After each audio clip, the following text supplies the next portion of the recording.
Hey everyone, Thomas Harrington with REVERE here. Today's video is the 4 frequently asked questions about buying a home that no one really answers. Ultimately, my goal with these videos was to give more specific and in-depth advice, and these are some frequently asked questions that clients ask me, and I don't really see any real estate agents out there publicly answering these, so I thought it would be a good starting point for a lot of people. So the first frequently asked question is, how many homes do I need to see before I buy one? Ultimately, the answer here is it takes however long it takes. I've had clients who have looked at one home and one home only and known it was the one. And I've had clients who have looked at more in the 20 to 30 home range. There really is no preset number or prerequisite or required number of homes to view. Ultimately, it's up to you. And I'd say try not to set a number or get too fixed on a number because that limits you if the right home comes along sooner than anticipated. What it really boils down to is what are your goals, criteria, and wants and needs. If you're someone who has very specific tastes or very specific needs for a home, there may only be a handful of homes to view in the first place. Conversely, if you're someone who's maybe new to the city or you have a few different places you want to live, you'll probably want to view a few homes from a few different neighborhoods to get a feel for the vibe of those areas and get familiar with the city or those communities. Really, it's all about you and your criteria, which will set how many homes we need to view. It's important to understand that there's a good chance the home out there for you may not be 1,000% perfect from the start. The more likely scenario is that we'll find a home that's in the 90 to 95% match range, and that last 5% or so that needs tweaking you can do as you live there and own the home. This is especially the case with older homes, which may have their quirks or may need a few little fixes here and there to tailor it to your needs better. To all of the above point, I'd say try not to suffer from analysis paralysis. This is a bit of an investor's term, which just means when you give yourself too many options, it creates a fear and prevents you from making a decision. At some point, you will need to make a decision on a home. Let's find one that meets your wants and needs, and perhaps if it needs a few tweaks, that's okay to deal with as you live in and own the home. Again, I don't want to set numbers in your head, but some people really want a specific answer to this question. I'd say, speaking in anecdotes from my experience, that the average number of homes a buyer views is somewhere around 12. Our second frequently asked question is, how long does the home buying process take? This is a bit of a cousin to the above question. And again, there can be some variability to this, but what I tell clients is, generally speaking, from the day we start seriously looking at homes to the day you get your keys and move in is about 3 months or 90 days. Now, this includes the actual mortgage pre-approval, shopping for a home, offers, negotiations, inspection, financing, closing paperwork, your possession term, and then your actual move-in date. For specific details about that process, I'd recommend downloading my YEG Homebuyer's Guide. You can find a link to that below, which more thoroughly walks you through all the steps of the home buying process, which are a bit beyond the scope of this video today. To this point, again, there is no exact set timeline. You can feasibly buy a home and move in within about 2 weeks. That's about the minimum when it comes to mortgages and lawyers and stuff. But I've also had clients who I've worked with or am currently working with at this recording who I've worked with over the course of 2 or 3 years. It really depends on your situation. Now, that latter scenario I just described is more so someone who currently owns a home and is looking to upsize or downsize into more so their long-term, let's call it forever home. If you're a newer buyer, there's a good chance that your process will take more in the 3 to 6 month range.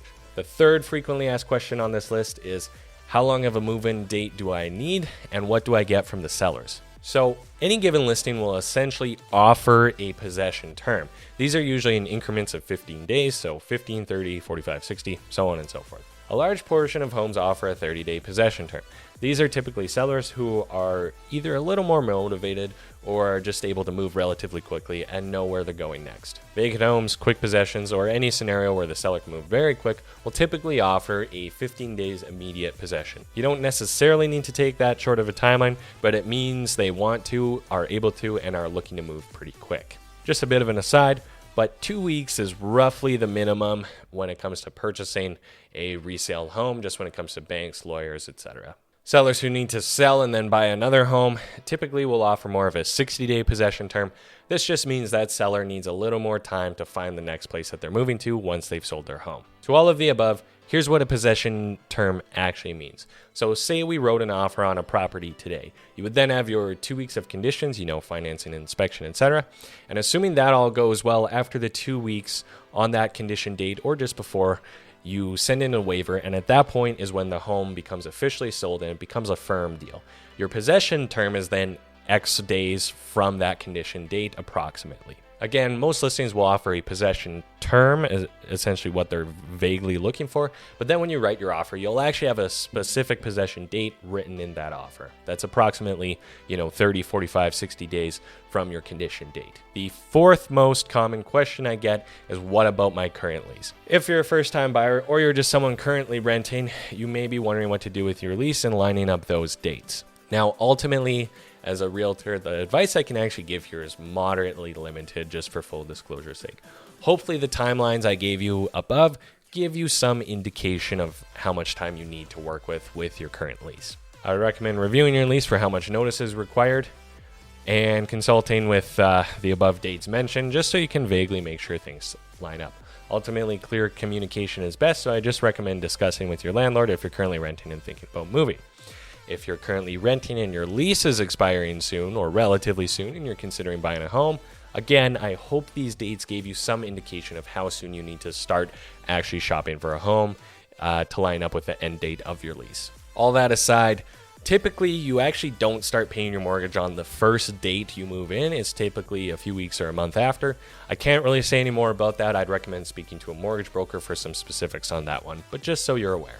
If you currently own a home and need to sell first, the timelines are quite a bit different and there's a few moving parts that are beyond the scope of this video. Please reach out to me directly if you have a home to sell first, and we can provide you a free home valuation and give you a little more specific breakdown of how the sell and buy process works. Okay, bonus tip, bonus frequently asked question that I often get is, this is great, but who pays for all this? Well, it's an axiom that you may have heard out there before, but buyer agent services are entirely free to you. In Alberta, the most common practice is that the sellers pay all the commissions, they pay those to the listing agent, and the listing agent shares those with the buyer agent, buyer's cooperating agent. So essentially, buyer's agent services, like myself, are free and no out-of-pocket cost to you. In my 5+ years of selling real estate, I have proudly collected $0 in commissions from buyers, and I intend to keep it that way. In fact, if I can tell you a little bit about our company, we actually offer cash back to buyers. So in other words, we actually pay you to work with us. It's a little cheesy, I know, but it does work and it does help assist with some of the closing costs. You can find some more information about that. Again, link below, or if you head over to my website, thomasharrington.ca. That's all for today. As always, thanks for watching. I greatly appreciate it. If you have more specific questions about the home buying process, please don't hesitate to reach out. You can reach me at hello@thomasharrington.ca or just thomasharrington.ca. That's my handle everywhere and my website. And last but not least, if you haven't done so already and want some more specifics about the home buying process, I'd recommend downloading my home buyer's guide. There will be a link in the description for that below as well. Cheers.